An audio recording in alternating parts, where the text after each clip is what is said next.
right, we'd like to announce the beginning of the Pacific Northwest Rain Festival. It starts today, and it could run through May. Look at this. It is just dumping here from Seattle all the way to Brookings, Oregon. The whole coast here getting a couple of inches of rainfall. That means snow in the Cascades. And some of this kind of weather could head into the northern sections of California, mainly near Tahoe North or San Francisco Bay Area North, once we get to the middle part of not this week, but next week, okay? Other than that, temperature's not bad, right?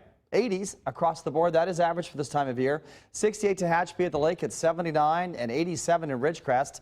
100 degrees is likely in the deserts by the time we get to Thursday. We'll talk about that and more in a few seconds. This is a weak frontal boundary bringing some clouds from in the north, and that makes for a nice sunset tonight, something to look at. And just thin, right? Not making a huge cloud cover problem across the area, just a nice little brushing of clouds. And future rain totals stay in the Pacific Northwest, where it will continue to rain for the next 48 hours. We're showing you future wind, and not because we're expecting a big wind front, but a wind direction change. And here's the clock. As we get towards Wednesday morning early, you'll see the arrows swish out of the northeast, and that brings in the desert air, and that also brings in a warming trend, so prepare for that. This is a hurricane, and this is Paul.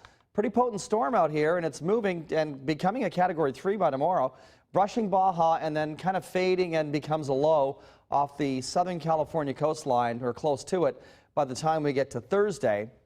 Could bring some sprinkles to Los Angeles, but for now, not a big deal. 83 was our high today. 80 is the average for this time of year.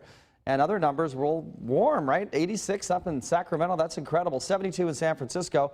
And all these numbers you see here are going to be even warmer. Downtown LA, 91. It's going to be at least 100 degrees in the interior parts of the valley tomorrow.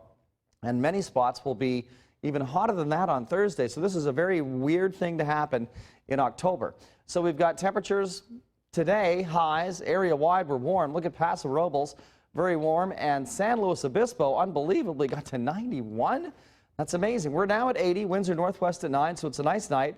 And the forecast for the northern sections of the state, 80 for Yosemite, 87 in Fresno, 77 in San Francisco, a mix of cloud and sun. Sliding into the midsection of the state, Solvang 92, Santa Barbara around 83, Pismo Beach, gorgeous weather at 73, and then down south, temperatures will be hot. Anaheim 95, 84 for San Diego, 100 in the desert in Palm Springs. So our numbers look to be warmer, but not that crazy. Temperatures in the mid-80s tomorrow. Overnight lows in the 50s, and into the mountains we go to Tehachapi and the lake. Not bad. Temperatures into the upper 80s in many spots. And in the desert regions, some 90s will be creeping around out here, and that's kind of hot for this time of year. 94 in Ridgecrest as an example. So, we're talking about it all early. We want to get a jump on it. Sunset, 6:02, okay? Sun and moonrise is going to be up at 7 on Halloween night. And guess what? 97% full will be the moon. But for now, we're going dry. Dry Halloween. I know it's 2.5 weeks away, but we want to get a jump on it and let everyone know what's going on. The weekend ahead looks fine, but how about Thursday, 94? You ready for that? No, we're not ready for Can that. you believe it? We broke out our sweaters and everything. Some people did that. They did. That's right. All right. Thanks, Colin. Sure.